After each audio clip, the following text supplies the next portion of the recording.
Welcome to Prescribing Lifestyle, the podcast that's all about empowering you to live your healthiest, happiest life.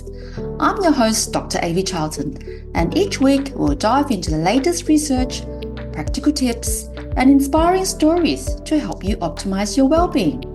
From nutrition and fitness to mental health and mindfulness, we'll explore every aspect of lifestyle medicine, giving you the tools you need to make informed decisions and take control of your health. Whether you're looking into preventing disease, managing chronic conditions, or simply elevate your quality of life, Prescribing Lifestyle is here to guide you on your journey to wellness. So, sit back, relax, and get ready to embark on this transformative adventure towards a healthier, happier you. Let's dive in. Welcome to another episode of Prescribing Lifestyle. Today, we're going to talk about salt. Are you getting enough salt? Salt is actually an essential nutrient that comes from your diet. We can't make it ourselves. Our cells need salt to function. We need the sodium and the chloride. Other minerals such as potassium, magnesium, and calcium are all essential. Our body needs the salt for maintaining chemical and fluid balance around our cells. We need it for blood pressure maintenance. We need it to help our nerve to function and our muscles to contract.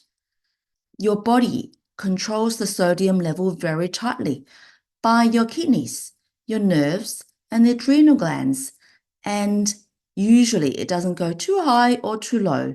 If you have too much salt, your kidneys will get rid of it. It'll go in your urine. But we've always been taught to not have too much salt. We worry about our blood pressure. In fact, most people don't have salt-sensitive hypertension. Most people's hypertension is caused by part of the metabolic syndrome, which is related to the sugar and processed food intake. As you know, metabolic syndrome is characterized by high glucose, hypertension, increased waist circumference, low HDL, the good cholesterol, and high triglyceride. So hypertension is part of the metabolic syndrome. So if you want to control your blood pressure, you really should reduce your sugar, processed foods, and carbohydrate intake. I've had an old lady who has cup of soups for lunch every day. Her blood pressure was through the roof, and I told her to limit her cup of soups. And she came back a couple of weeks later, her blood pressure was much better. So there are all these anecdotal evidence that it's actually the processed foods and the sugar and the carbohydrates that increase your blood pressure rather than the salt. Stop blaming this white crystal. This salt is actually essential. The Australian NHMRC actually advises us to consume no more than 1 teaspoon, which is 5 grams of salt a day, in order to prevent chronic diseases. I think this is way too little salt. So when you go on a low-carb diet, your salt level actually drops very low. You lose salt because you're not consuming processed foods anymore. There's lots of salt in processed foods. Your body drops insulin, which holds on to fluid. Your body will excrete lots of fluid, goes out into the urine, and with that, all the salt goes in as well. So when you go on a low-carb diet, especially in the first 2 weeks, we excrete lots more salt. It goes into the urine, and we need extra salt to prevent us from losing too much salt. This is actually known as keto flu.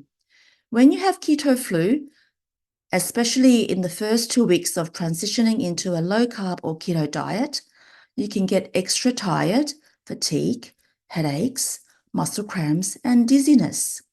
These symptoms quite often is because of the electrolyte imbalances, because of the low sodium levels when you're changing your fuel system from burning glucose to burning fat.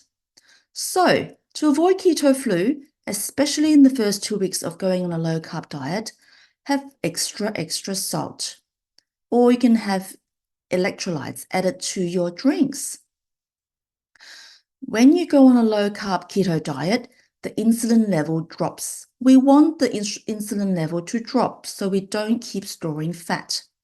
When the insulin level drops, your body stops holding on to so much fluid, and the salt level actually drops as well as your body excretes more salt. Sodium also plays an important role in fluid balance. So we need enough salt to help maintain our fluid balance and avoid dehydration. We need to have extra water and extra salt, especially on a keto diet. And as I said, when you eat a real food diet, there's not much salt. We need to add extra salt, especially if you're not consuming so much processed foods. Adding salt makes your food tasty. Otherwise, your food can be bland and lacking flavor. That is really important. People go on a low salt diet actually is very hard to maintain because their food isn't tasty. Salt also includes other minerals like iodine, which is important for thyroid function, and it also includes other minerals like potassium, magnesium, and calcium. So it's important to maintain your salt intake, especially if you go on a ketogenic or low carbohydrate diet. Having too little salt can actually be dangerous. Too little salt increases your insulin resistance. Your insulin doesn't work as well. Too little salt can actually increase the risk of chronic conditions such as heart attacks, strokes, and infection and other diseases. Having more salt actually makes you live longer. Imagine that. So we should stop demonizing the salt and stop blaming the salt for all the chronic conditions. The amounts of salt, it's not one size fits all. It depends on lots of factors, including your fitness level, your level of physical activities. If you sweat more, depends on the weather, whether it's summer or winter, and whether you have other conditions like kidney diseases and whether you're taking medications. For most people who are well and don't have chronic conditions, not taking medications, and going on a low-carb diet, I would suggest you aim to have 2,000 to 4,000 grams of sodium a day, which is 1 or 2 teaspoons. We need to maintain our potassium, 3 to 4 grams, and magnesium, 300 to 500 grams. However, it might change if you have more physical activity or if you're sweating a bit more or according to weather. If you have too little salt, you can be tired, cramps, muscle twitching. So where do I find the salt? Add lots of salt to your food. Drinking bone broth can help. If you need potassium, you can eat potassium-rich foods like avocado, broccoli, mushrooms, even in meat, there's potassium as well. Salmon, almonds, you can find the potassium there. Quite often it'll be beneficial to have magnesium supplements. You can find magnesium in avocado, leafy greens, hemp seeds, mackerels, chia seeds, and quite often magnesium is deficient in our soil. So you might benefit from supplementing magnesium as a supplement to take at night, and that'll help you sleep. However, all this discussion is not tailored to your condition.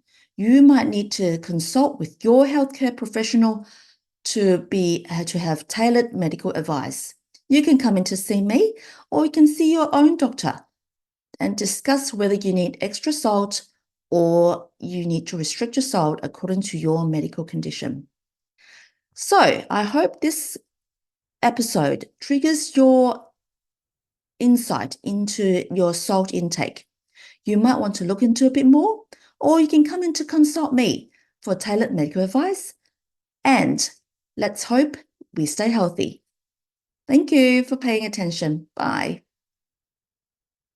Before we finish, I want to tell you about an exciting event I'll be hosting. I have planned a low-carb dinner at Bucatini Restaurant in Mitcham on Saturday, 18th of May, 6:30.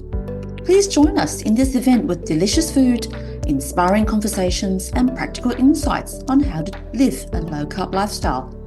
I have invited health coach Charlene Lester and nutritionist Carla V. Carter as guest speakers. I have organised sponsors with prizes in the goodie bags. We have plenty of time to ask questions and connect with each other. And we'll have an amazing lucky draw with lots of contribution from our sponsors. So please join me in this amazing event I have put together for you. Don't miss out, reserve your spot, tickets are limited. Head to my website or check out the show notes for more details. Hope to see you there.